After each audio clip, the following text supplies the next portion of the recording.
امریکہ کا متوقع صدر ہونے کے علاوہ شرمین بے حد دولت مند اور امریکہ کا سب سے بااثر و بارسوخ آدمی تھا۔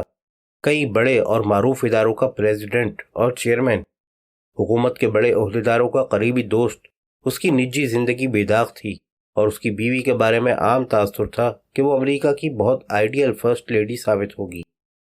ڈورے شرمین کو تقریباً 45 سال سے جانتا تھا، یونیورسٹی میں اس کے ساتھ پڑھ چکا تھا۔ شروع سے ہی وہ ہر شعبے میں بہت ممتاز اور کامیاب ہوتا چلا آیا تھا۔ یہ بھی حقیقت تھی کہ ڈورے اس کے اثر و رسوخ کی وجہ سے ہی ابھی تک اپنے موجودہ عہدے پر فائز تھا، ورنہ کئی سال پہلے ریٹائر کر دیا جاتا۔ شرمین نے ہر موقع پر ڈورے کی حمایت کی تھی اور ڈورے کو اس کا ہر احسان یاد تھا۔ یہ الگ بات ہے کہ ڈورے کو یہ بھی اعتراف تھا کہ شرمین بہت سخت مزاج آدمی ہے، بڑی حد تک بے رحم بلکہ سنگ دل، ضرورت سے زیادہ روس اور چین کا مخالف تھا، بڑی آسانی سے لوگوں کو اپنا دشمن بنا لیتا تھا، مگر ڈورے پھر بھی خود کو اس کا وفادار سمجھتا تھا۔ وہ شرمین کے لیے سب کچھ کر سکتا تھا، مگر سوال یہ تھا کہ اس صورتحال میں کیا کرے۔ شرمین احمق نہیں تھا، وہ ضرور جانتا ہوگا کہ اس طرح پیرس آ کر وہ اپنے امریکہ کا صدر ہونے کے امکان کو خطرے میں ڈال رہا ہے۔ اگر اس کی حرکت کا انکشاف ہو جائے تو کتنا بڑا اسکینڈل بن سکتا ہے۔ ڈورے نے کچھ دیر سوچا، غور کیا اور پھر ایک فیصلہ کر لیا۔ اس وقت وہ شرمین کی بہترین مدد اس طرح کر سکتا تھا کہ کچھ نہ کرے۔ شرمین خود اپنی حفاظت کر سکتا ہے۔ بالوران کو بھی ہدایت کر دی گئی تھی کہ وہ کچھ نہ کرے۔ ہیمر وفادار ایجنٹ تھا، وہ بھی زبان بند رکھے گا۔ چنانچہ ڈورے نے فیصلہ کیا کہ وہ شرمین کو اسی طرح گمنام رکھے تاکہ جو کچھ وہ کرنے آیا ہے اسے انجام دے اور واپس چلا جائے۔ اگر کوئی مداخلت نہ کی جائے تو شرمین بالکل ایسا ہی کرے گا، لیکن فرض کرو کسی نے دخل اندازی کی، تب فرض کرو فرانسیسی پولیس نے اسے غلط پاسپورٹ پر سفر کرنے کے الزام میں گرفتار کر لیا، فرض کرو کہ اسے کسی دشمن نے، اور یہ دشمن بہت سے تھے اور بڑے ہوشیار بھی، اسے پہچان لیا اور قتل کر دیا، تب کیا ہوگا؟ ڈورے کی پریشانی بڑھ گئی۔ شرمین جیسے شخص کے ساتھ کوئی بھی حادثہ ہو سکتا ہے، پھر وہ کیا کرے؟ اور پھر جیسے اس سوال کے جواب میں فون کی گھنٹی ایک بار پھر بجنے لگی۔ کیا ہے؟ ڈورے نے جھپٹ کر ریسیور اٹھا لیا۔ کسی شخص کا فون ہے سر، لیوس نے جواب دیا۔ وہ اپنا نام نہیں بتاتا، کہتا ہے کہ یونیورسٹی میں تمہارے ساتھ پڑھ چکا ہے، بات کراؤ۔ ڈورے نے اطمینان کی سانس لی۔ چند لمحوں بعد ایک مردانہ آواز ابھری۔ کیا تم ہو ڈورے؟ ہاں، اپنی شناخت کرانے کی ضرورت نہیں، میں جانتا ہوں تم کون ہو، میں ہر خدمت کے لیے آمادہ ہوں، بتاؤ کیا کر سکتا ہوں؟ میں تم سے ملنا چاہتا ہوں، یہ بہت ضروری ہے، جواب ملا۔ ڈورے نے جلدی سے ڈائری پر نگاہ ڈالی۔ 2 اپائنٹمنٹ تھے مگر کوئی اہم نہیں تھا۔ تم کہاں ہو؟ ہوٹل پارک میں، جو ریو سیلے کے علاقے میں ہے۔ میں 20 منٹ میں پہنچ رہا ہوں، اپنے کمرے میں رہنا، ڈورے نے کہا۔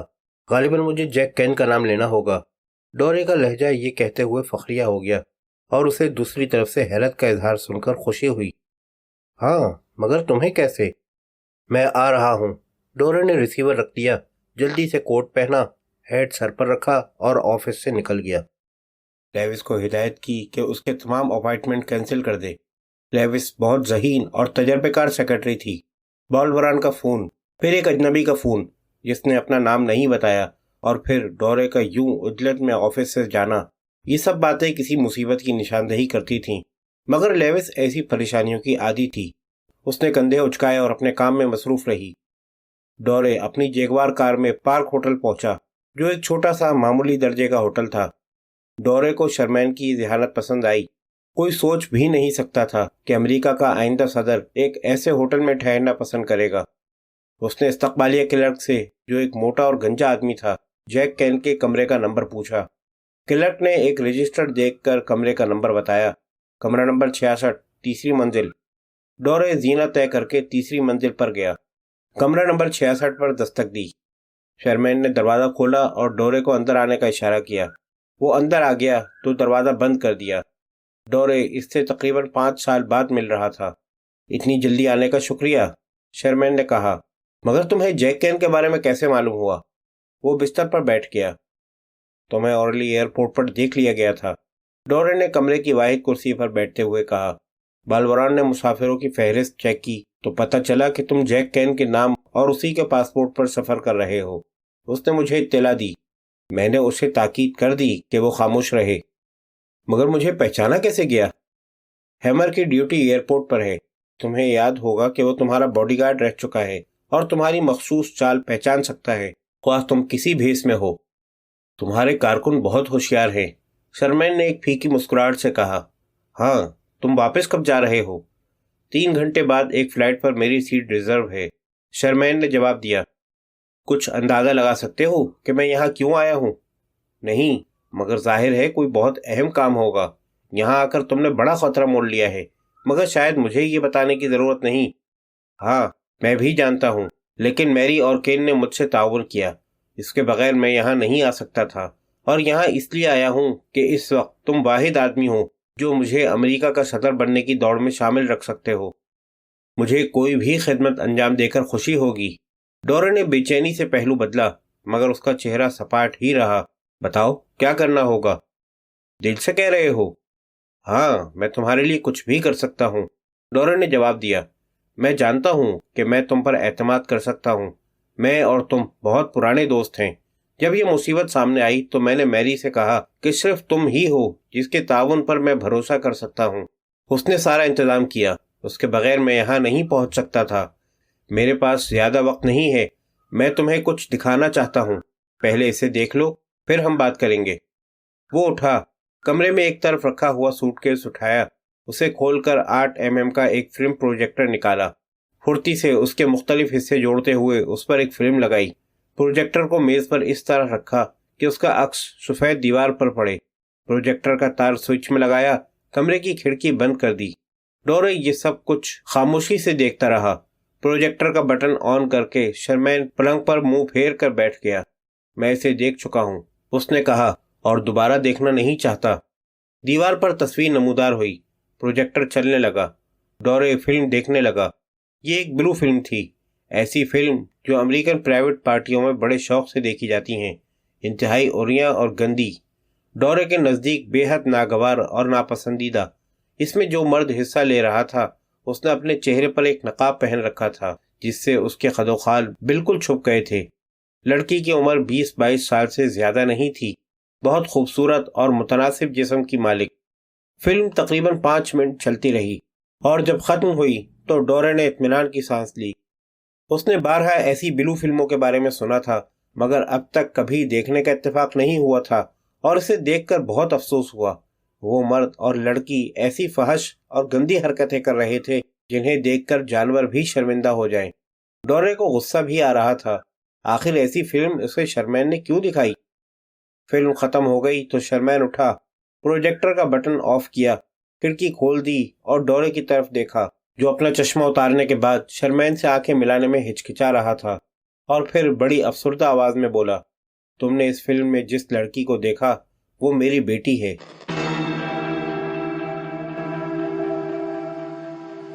جس طرح کیپٹن بالبران اپنے ایجنٹ ہیمر کی کارکردگی پر خوش تھا کہ اس نے بھیس بدلا ہوا ہونے کے باوجود شرمین کو پہچان لیا، اسی طرح سارجنٹ کووسکی سوویت سیکورٹی کے پیرس ڈویژن کا سربراہ بھی بہت خوش تھا کہ اس کے ایجنٹ بورس ڈرینا نے بھی شرمین کو شناخت کر لیا تھا۔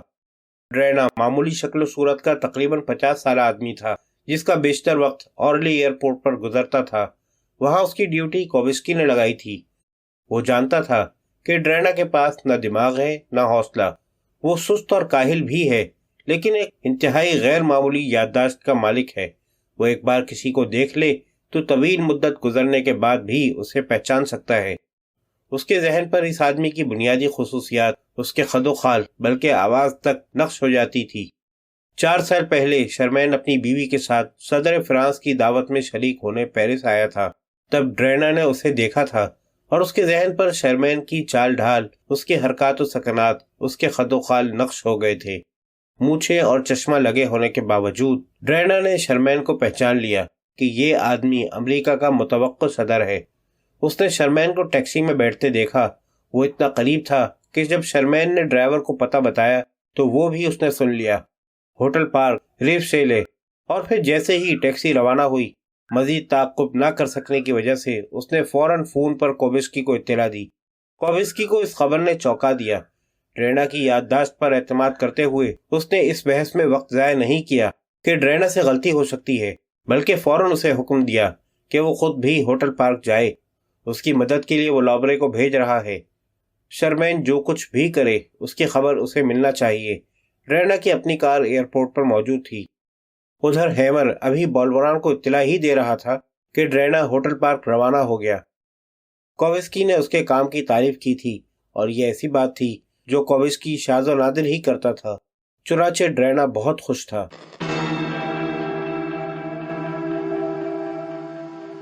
اس فلم میں جو لڑکی ہے وہ میری بیٹی ہے۔ ڈورے کو ایک بار پھر ایسا لگا کہ وہ ٹھیک سے نہیں سن سکا، مگر شرمین کے افسردہ اور فکر مند چہرے کا کرب بتا رہا تھا کہ اس نے جو کچھ سنا ہے وہ درست ہے۔ ڈورے کا ذہن تیزی سے کام کرنے لگا۔ برسوں پہلے اس نے سنا تھا کہ شرمین کی ایک بیٹی ہے جو سوئٹزرلینڈ کے ایک مہنگے اسکول میں تعلیم حاصل کر رہی ہے۔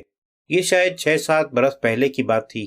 اس کے بعد اس بیٹی کے بارے میں کوئی اور اطلاع نہیں ملی۔ شرمین اور اس کی بیوی کی سوشل سرگرمیوں میں کبھی ان کی بیٹی کو شریک ہوتے نہیں دیکھا گیا۔ اب جب ڈورے نے اسے فلم میں دیکھا تو اسے اندازہ ہوا کہ وہ حسن و خوبصورتی میں اپنی ماں پر گئی ہے۔ مجھے افسوس ہے سر، ڈورے اس سے زیادہ اور کچھ نہ کہہ سکا۔